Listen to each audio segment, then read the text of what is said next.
Que el Señor les bendiga. Y es un placer estar de nuevo donde quiera que usted esté y poder conversar un momentito, poder hablar un momentito acerca de cosas concernientes al reino de Dios. Y este es el programa Echando la Red. Mi nombre es Marvin Torres, acá en Iglesia de Cristo Luz a las Naciones. Y hoy vamos a tocar un tema pues muy interesante, y es el tema de los traumas. La palabra trauma se ha vuelto tan popular, ¿verdad?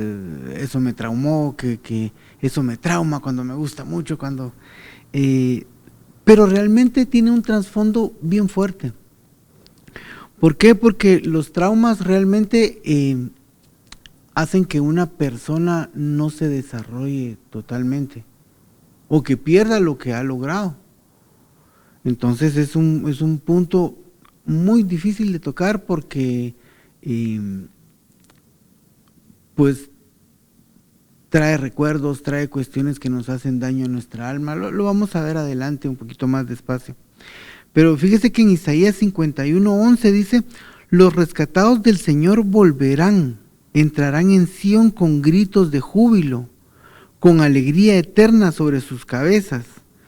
Entonces aquí viene la parte bonita, porque dice: gozo y alegría alcanzarán y huirán la tristeza y el gemido.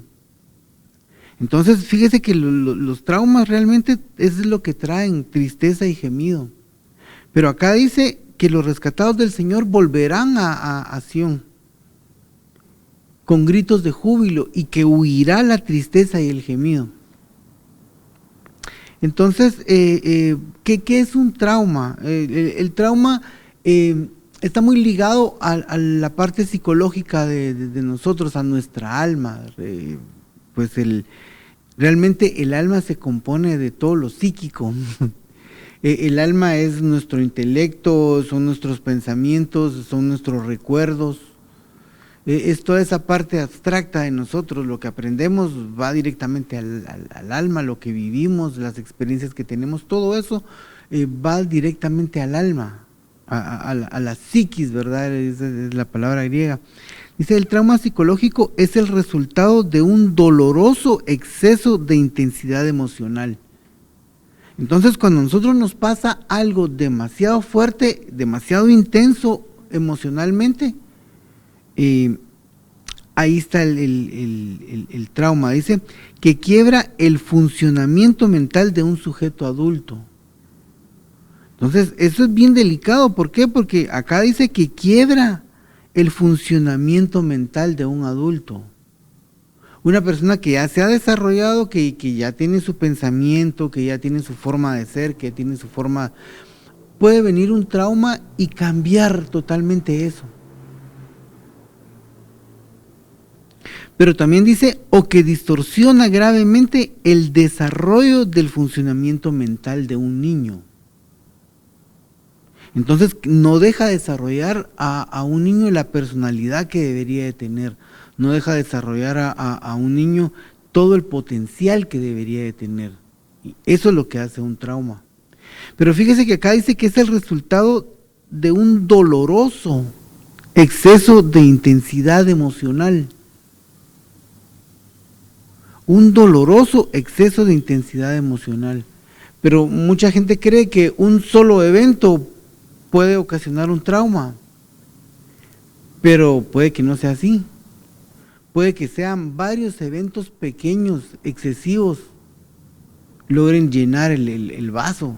El vaso se puede llenar con un chorro o se puede llenar con una gotita de agua. Entonces, alguna situación repetida, constante, hace también que se llene el asunto de un trauma. ¿Qué es lo que pasa en nuestro cerebro? Fíjese que lamentablemente, cuando nosotros tenemos una situación muy fuerte, muy grande en nuestro cerebro, lo guarda. Y según los expertos, nunca más vuelve a salir ese recuerdo. Cuando es algo muy fuerte, sea bonito, sea agradable, sea o sea algo traumático, sea algo doloroso, algo que nos cause pena, que nos cause tristeza. Entonces todo ese recuerdo se va a una parte del cerebro que se llama amigdala. No es amígdala, es amigdala. Ahí el cerebro retiene y ese pensamiento, o sea, ese evento no se borra jamás de nuestra mente, sino que se mantiene ahí, se mantiene ahí.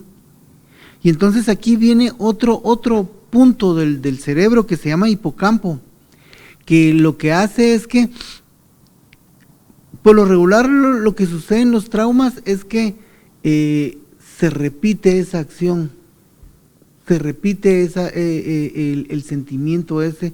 Por ejemplo, cuando, vamos a poner un ejemplo suave, a usted lo asaltan en cierta calle. Entonces, cuando usted vuelve a pasar por esa calle, vuelve otra vez el recuerdo. Ahora, ¿por qué sucede esto? Porque el cerebro lo activa otra vez para que usted pueda salir de esa situación. O sea, es algo que le hace daño. Entonces, el cerebro, ahí es donde actúa el hipocampo. Porque entonces el hipocampo lo que hace es que reactiva los mecanismos de defensa para que usted pueda defenderse y salir de esa situación. El hipocampo es el que se encarga de activar de poner el alerta cuando hay peligro, cuando hay una situación fuerte y que lo llena de adrenalina y otras cuestiones, ¿verdad? El que lo hace que usted reaccione,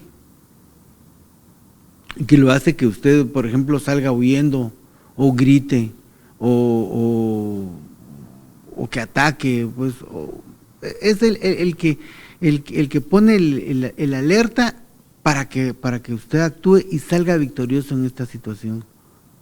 Entonces, ¿qué pasa con los traumas? Que los traumas se repiten una y otra vez, la mayoría de veces, porque el cerebro quiere salir de esa situación.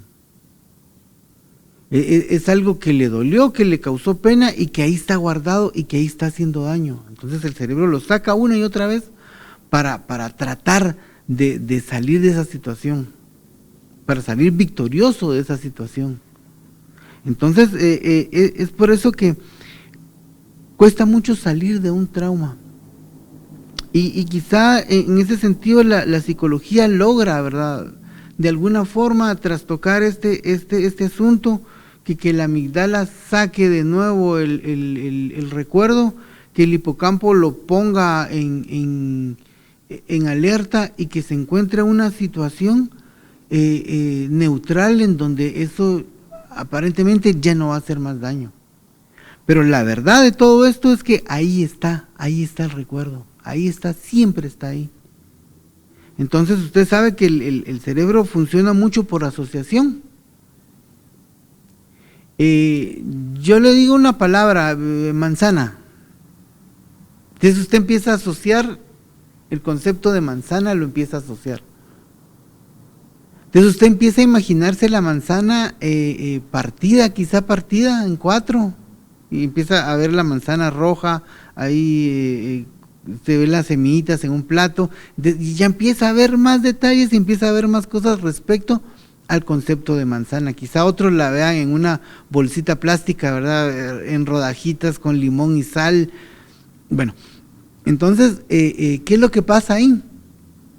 Pasa que un pensamiento atrae a otros pensamientos con respecto a que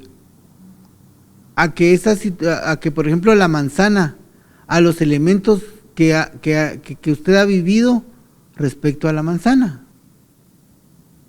Entonces ahí el asunto se puede ir mucho más grande, mucho más fuerte, mucho más allá. ¿Por qué? Porque si usted pone su atención a la manzana, usted puede empezar a recordar momentos en los que usted disfrutó una manzana.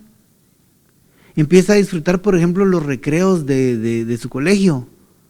Y eso lo asocia con los amigos que tenía, con el lugar donde usted estuvo, quizá un árbol que haya cerca ahí, la sombra, ahí se sentaban a platicar, y eso lo lleva y lo lleva y lo lleva y lo lleva y lo lleva y lo lleva y lo lleva por asociación, lo lleva a recuerdos y a un montón de cuestiones.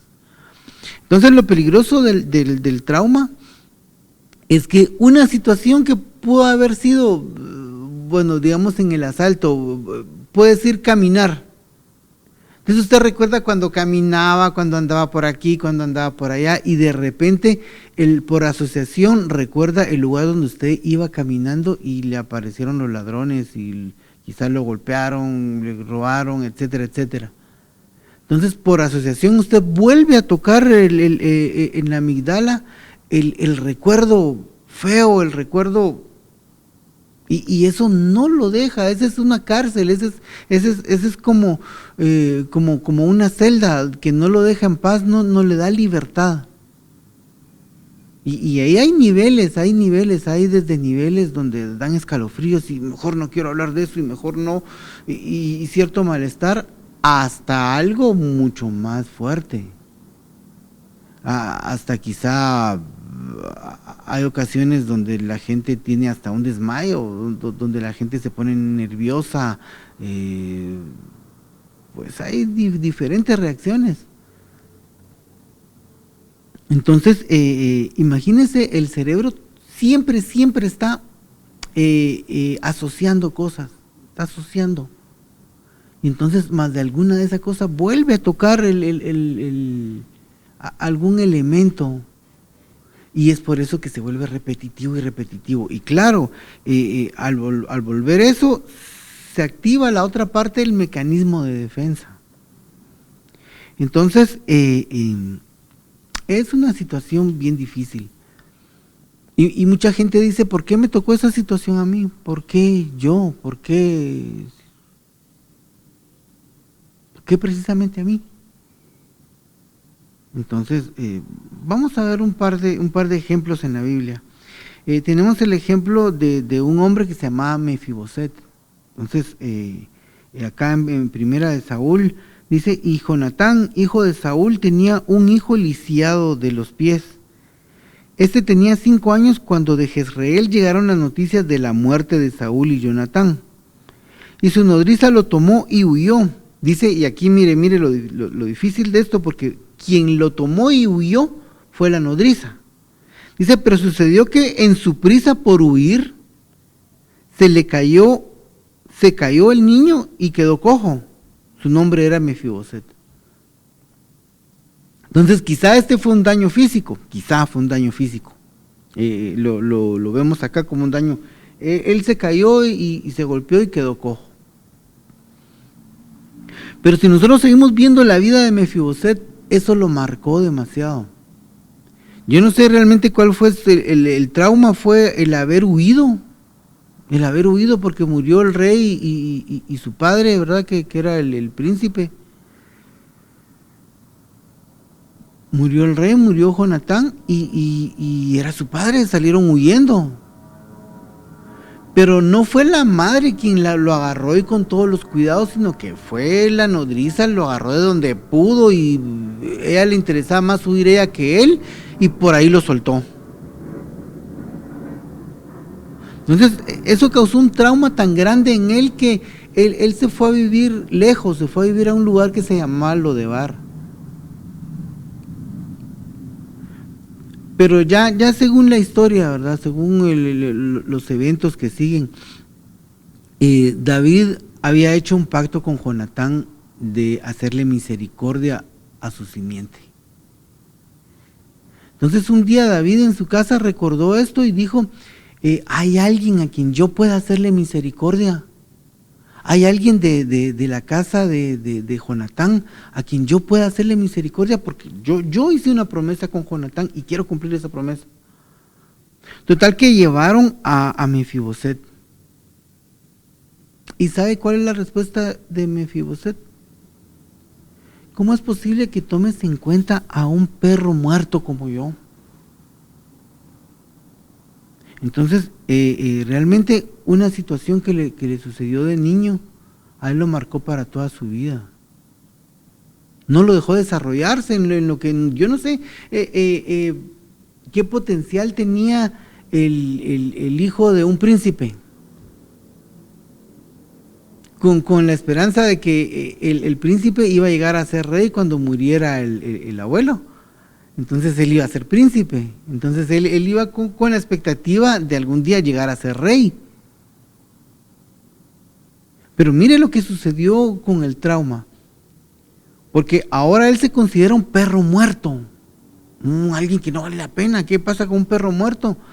Apesta, nadie lo quiere. Las llantas le pasan encima, qué sé yo.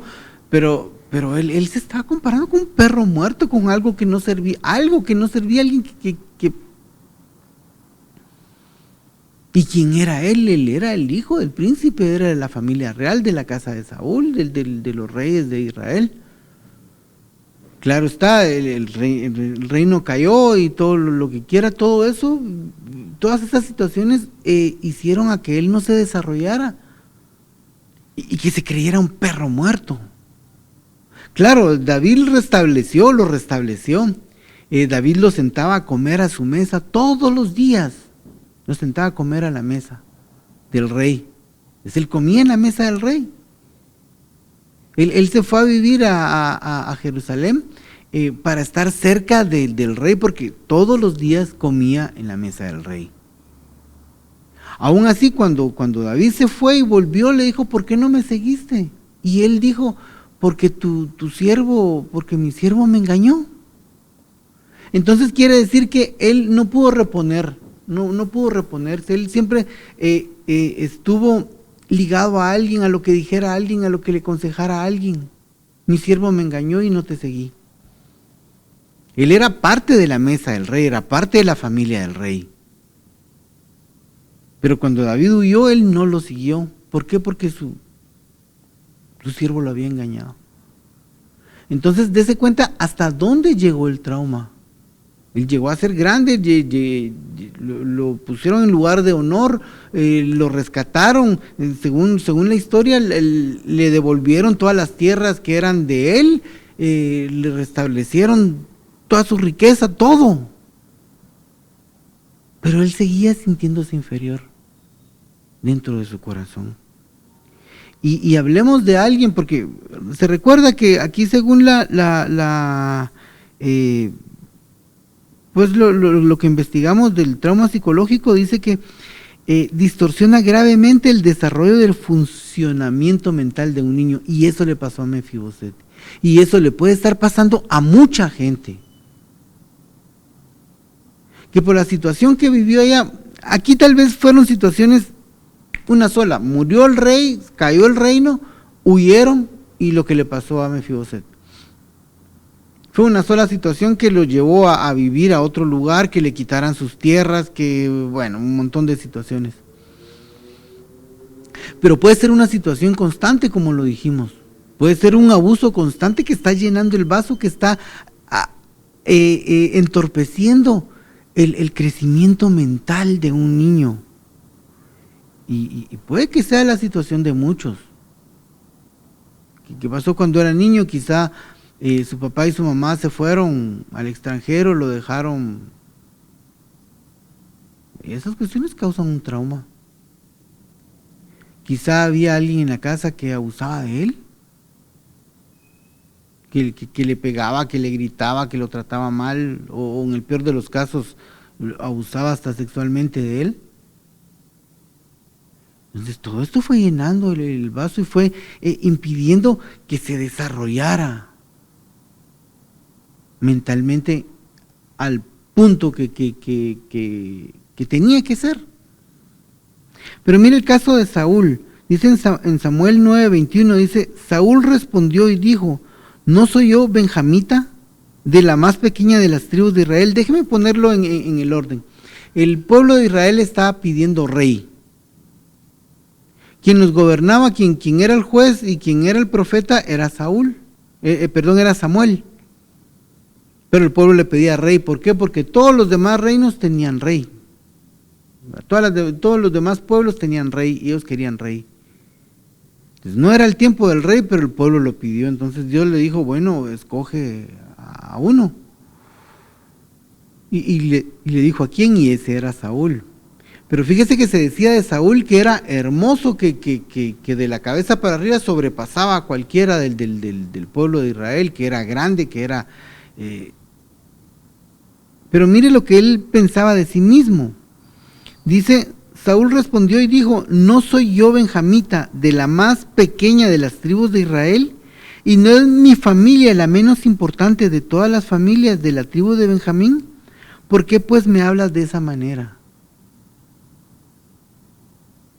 Entonces, Saúl tenía un trauma. No se sabe acá cuál fue el trauma, no se sabe acá cuál fue el asunto.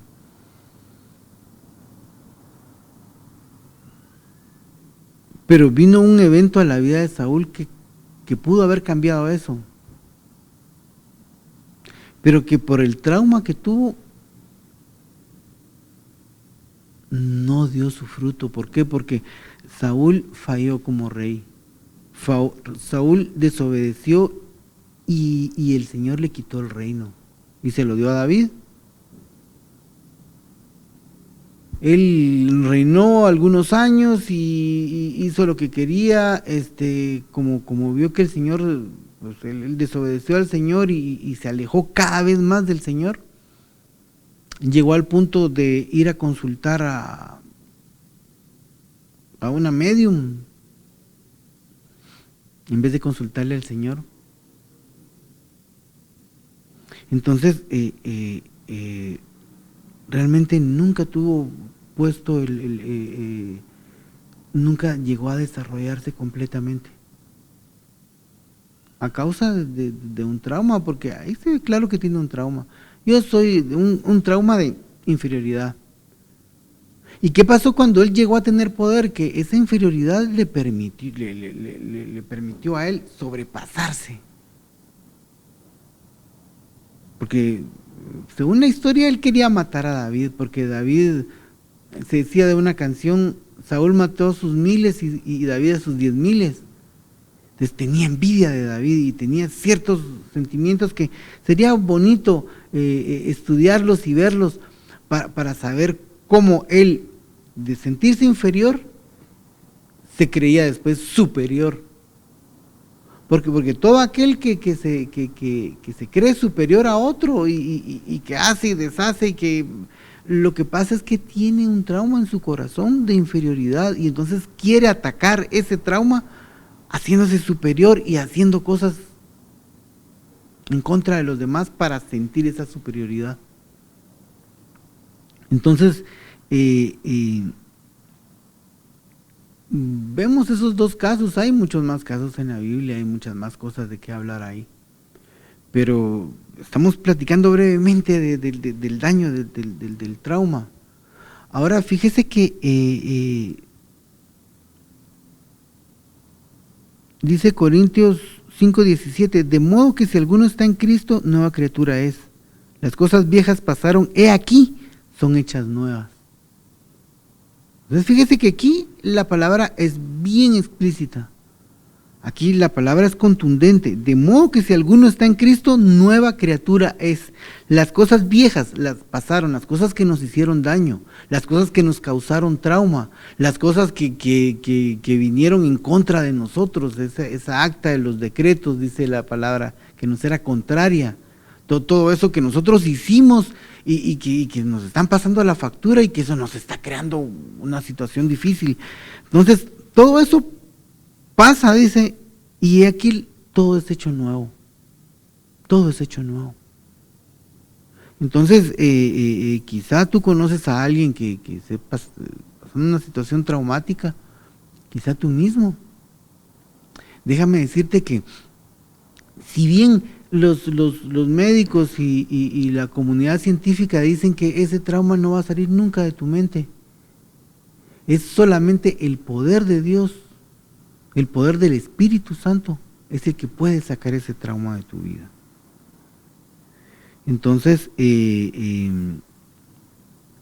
hermano, en Isaías 53 dice, creció, en el verso 2 dice, creció delante de él como renuevo tierno, como raíz de tierra seca, no tiene aspecto hermoso. Está hablando de Jesucristo. ¿Por qué no tiene aspecto hermoso? Porque lo golpearon, porque le deformaron la cara, porque le rompieron los huesos, porque le arrancaron la barba, porque le pusieron una corona de espinas y sangraba. Entonces dice, no tiene aspecto hermoso ni majestad para que le miremos, ni apariencia para que le deseemos. Fue despreciado y desechado por los hombres. Entonces, esto no pudo haber causado un trauma. Unos días antes todo el mundo tiraba palmas, cuando él entró a Jerusalén tiraban palmas en el piso para que no tocara piso el asno donde él iba, tiraban ramas, tiraban flores, etcétera, etcétera, hacían una alfombra pues para que él pasara. Y todo el mundo, Hosana, Hosana, el hijo de David, bendito el que viene en nombre del Señor, y todos aclamándolo y diciéndolo y proclamándolo rey, y después condenándolo a muerte. Despreciado y desechado por los hombres, varón de dolores y experimentado en aflicción. El Señor no pudo haber sido un experto en aflicción en una semana, en 8 días. Si desde su nacimiento hubo aflicción en su corazón, desde su nacimiento, desde que fue engendrado como una semilla, como un feto, empezó a oír ahí que su padre y su madre tenían problemas y se iban a separar y que José lo iba a dejar en secreto, etcétera, etcétera. Después a los pocos años una persecución y lo querían matar, tuvieron que huir a Egipto. Y no se habla más de la vida de Cristo, pero dice varón experimentado en aflicción. Pero la Biblia nos deja ver que él pasó toda prueba,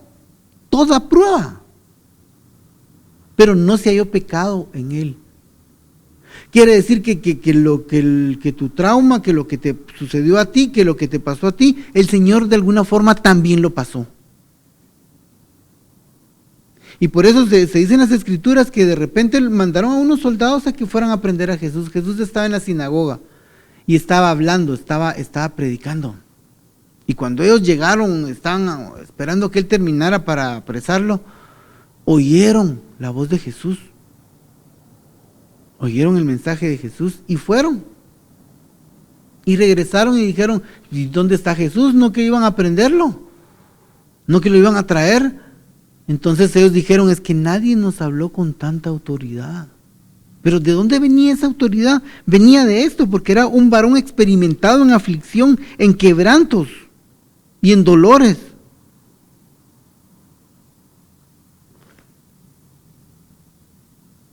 Entonces, el momento en que él pasó todas esas aflicciones, el momento en que él pasó todo ese dolor,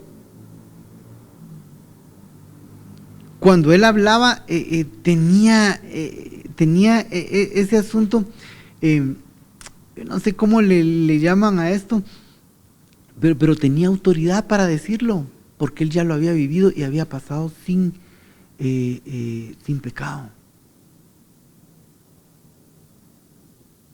Entonces tú te preguntarás, ¿por qué a mí me pasó eso? ¿Por qué me tuvo que pasar a mí estrictamente y precisamente a mí? ¿Por qué me tuvo que dañar esto? ¿Por qué las situaciones se dieron? ¿Por qué no a otro? ¿Por qué a mí?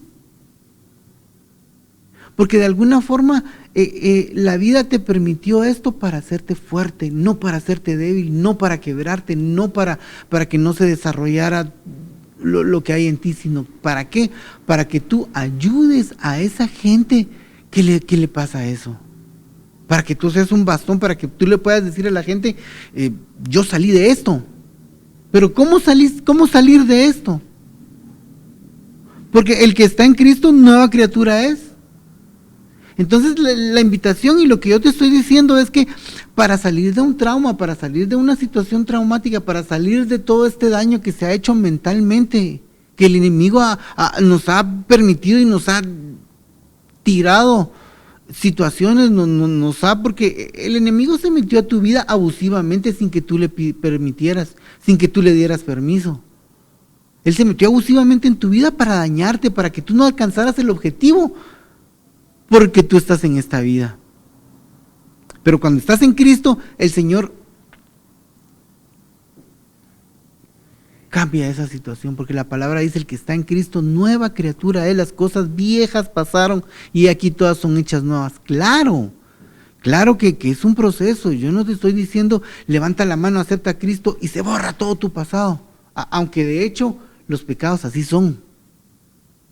Los pecados, cuando tú aceptas al Señor en tu corazón, se borran y empieza una nueva situación. Ahí el problema es tu alma, que sigue recordando cosas que poco a poco, con el poder del Espíritu Santo, todo eso sale. Mas fue herido por nuestras transgresiones, molido por nuestras iniquidades, el castigo por nuestra paz cayó sobre él, y por sus heridas hemos sido sanados. Entonces, hermanos, lo que ha hecho el Señor es tomar nuestro lugar en todo sufrimiento, en toda cosa mala. Es decir, Él pagó el precio que nos tocaba a nosotros.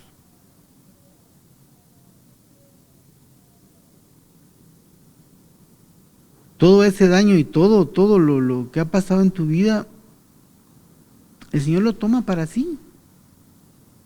De hecho lo hizo, Él cargó nuestros pecados y todas nuestras culpas y todo nuestro peso y toda nuestra tristeza, para hacernos libres a nosotros. Pero ¿qué es lo que tenemos que hacer? Es aceptarlo en nuestro corazón. Es aceptar ese sacrificio que el Señor hizo. Mira, Efesios 1:19 dice: ¿y cuál es la extraordinaria grandeza de su poder para con nosotros los que creemos? Conforme a la eficacia de la fuerza de su poder. O sea, es un poder, es una fuerza eficaz, que quita todo trauma, que quita toda situación, porque dice: el cual obró en Cristo cuando le resucitó de los muertos. Y ese poder y ese es el Espíritu Santo dentro de nosotros el que hace esa labor, el que levantó a Cristo de entre los muertos. Entonces, si levantó a Cristo de entre los muertos, ¿no será que puede quitar un trauma de tu vida? ¿No será que puede quitar un daño de tu vida? Sí, y absolutamente sí, y el Señor lo quiere hacer. Y el Señor quiere darte nueva vida, y el Señor quiere quitar todo daño de tu corazón. Dice: y le sentó a su diestra en los lugares celestiales. Entonces, cuando empezamos este estudio, leímos Isaías 51:11, donde dice: gozo y alegría alcanzarán y huirán la tristeza y el gemido. Y sigue diciendo el Señor: ¿dónde están los que te afligen? Pero es un ¿dónde están? Yo estoy adelante de ti. ¿Dónde están? Que se enfrenten conmigo. Eso es lo que el Señor quiere decir. ¿Por qué? Porque el Señor va a salir a tu defensa, va a salir a tu encuentro, siempre y cuando tú lo permitas. Y lo que pasa es que nosotros no hemos permitido que el Señor sea nuestro defensor. No hemos permitido que Él sea el que lleve nuestras heridas, el que lleve nuestra tristeza y el que enfrente a nuestros enemigos y los derrote. Porque déjame decirte una cosa: el Señor no ha perdido una sola batalla y no la va a perder. El Señor no va a perder tu batalla. Y lo único que espera es que tú abras tu corazón hacia Él, que tú lo aceptes en tu corazón. Con el corazón se cree para justicia, dice Romanos 9:10, y con la boca se confiesa para salvación. Yo te invito a que busques al Señor. Yo te invito a que lo dejes entrar a tu corazón para que Él empiece a hacer cosas nuevas en Él. Para que tú llegues a desarrollarte con todo lo que tienes que desarrollarte, para que esos traumas y todas esas cuestiones sirvan únicamente para ayudar a otros y que ya no hagan daño en tu corazón. Y que tú puedas desarrollarte en lo que Dios tiene para ti. Porque cosas grandes que tu oído no ha oído, que no han subido a tu corazón y que tú no has pensado, son las que Dios tiene para ti. ¿Verdad que vale la pena? ¿Verdad que vale la pena abrir tu corazón hacia el Señor? Y yo te invito en esta ocasión, yo no sé si es tarde, mañana, madrugada, no sé a qué horas estás oyendo tú esto, pero yo te invito a que tú dejes entrar al Señor en tu corazón y que el Señor empiece a cambiar tu vida. Y como regalo te digo, serás salvo tú y toda tu casa. Así es que si tú quieres abrir tu corazón, yo voy a hacer una oración. repítela después de mí y el Señor va a empezar a hacer cosas grandes en tu vida. Mira, la oración dice: bendito y amado Señor, en esta ocasión yo vengo poniendo todas mis cargas, todas mis tristezas, todos mis traumas delante de ti, para que seas tú quien me defienda, para que seas tú quien vaya delante de mí. Yo hoy te acepto como mi único y suficiente Salvador. Te pido que tú inscribas mi nombre en el libro de la vida. En el nombre poderoso y bendito de Jesús. Amén. Gloria a Dios. Con una oración pequeña como esta, el Señor va a hacer cosas grandes en tu vida. Si la hiciste, yo te invito a que nos llames y nos cuentes, porque queremos orar por ti. Queremos que la cosa no termine solamente en que, bueno, acepté y ahora qué, sino que queremos que esto sea una realidad en tu vida y que tú obtengas todos los beneficios de la salvación. Y si no la hiciste, yo te invito a que el momento en que tú quieras, en el momento en que tengas esa necesidad grande, en el momento en que creas que ya nadie puede ayudarte, ahí va a estar el Señor esperando por ti. Que el Señor te bendiga, que el Señor te guarde, que el Señor te llene de misericordia. Hasta la próxima. Gloria a Dios.